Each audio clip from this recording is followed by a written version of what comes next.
warahmatullahi wabarakatuh. Apa kabar bunda-bunda beautiful bunda? Semoga sehat ya teman-teman guru, murid-murid ibu, teman-teman pengajian. Semoga sehat dan banyak rezekinya, tercapai apa yang dicita-citakan. Nah, kembali bersama saya dalam topik dalam renungan pagi kita. Jangan bosan-bosan ya bunda, nih kajinya diulang-ulang. Itu aja memang ya. Kadang kita bosan kan. Nah, topik kita kali ini yaitu tentang ekonomi. Subtopik kita adalah utang piutang, hubungannya dengan firman Allah. Dalam firman Allah itu ada mengatur tentang utang piutang. Kita dengar ya bunda. Quran surat Al-Baqarah ayat 282. Artinya jika kita berhutang hendaklah ditulis dan dibuktikan dan ditentukan lama waktunya. Islam memiliki ajaran yang mulia dan unggul untuk menata ekonomi dalam kehidupan. Ya, jadi Quran kita sebagai pedoman hidup kita ya. Nah, tentang hutang pun ada dalam firman Allah Subhanahu wa taala. Ayat terpanjang dalam Al-Quran adalah mengenai hutang piutang. Ini ayat terpanjang katanya ya. Karena bisa membuat putusnya silaturahmi. Jadi kalau ada hutang piutang ini kita terus saling membenci, terus putus silaturahmi, terus enggak teman-teman lagi gitu katanya ya. Nah, sehingga membuat sebuah keluarga tidak berkomunikasi gara-gara utang ya, tidak berkomunikasi. Sama juga tuh gara-gara harta pusaka. Ya, belum dibagi-bagi.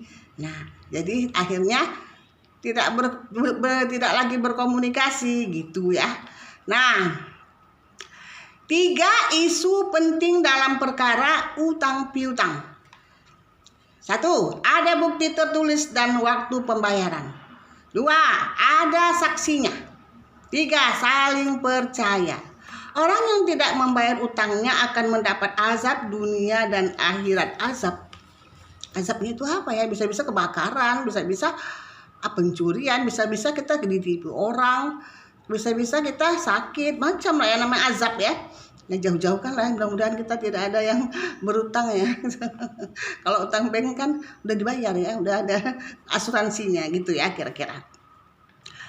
Pada hari kiamat dia akan mencari orang yang dia berhutang. Maksudnya gini ya, utang ini sebelum kita meninggal kita bayar lah ya.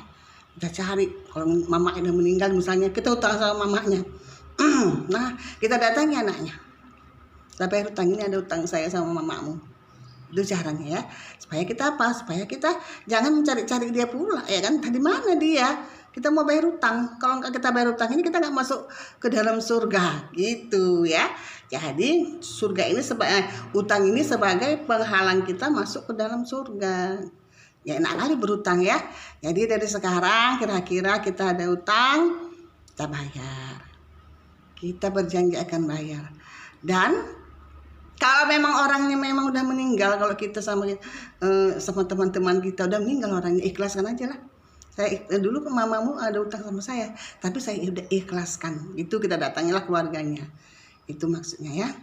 Kalau kita udah ikhlas sama anaknya ya, saya rasa nggak mungkin kita lagi cari-cari. Kalau kita nggak ikhlas ya dia tetap berutang gitu maksudnya ya, mungkin ya kalau kita lihat di sini ya. Nah, itulah tadi. Jadi kalau kita sekali lagi kalau kita ada utang, kita tulislah, kita kasih tahu sama anak-anak kita, ini utang saya masih ini, nanti kalau saya pas meninggal bayarkan, gitu caranya ya. Atau kita datangi rumahnya, rumahnya udah pindah misalnya. Oh, siapa di situ dekat rumah dia atau teman dia atau di mana rumahnya kita cari. Ya, biasa seperti itu ya, teman-teman mana yang apalagi dia mau berangkat ke Mekah ya, dicarinya tuh temannya itu yang ada temannya yang tempat dia berutang, dibayarnya. Kita meninggal kita jangan ada utang kita, gitulah kira-kira ya. Kalau di bank utang kita itu udah ada asuransinya kan, nggak bayar lagi gitulah. Demikianlah dikatakan ceramah, nggak ceramah ya, bukan ustazah kan. Nah, hari ini saya pakai baju ini, baju pegawai negeri. Jadi kan rindu juga saya baju pegawai negeri ya, baju waktu dinas ya. Jangan marah ya bunda-bunda cantik. Assalamualaikum warahmatullahi wabarakatuh.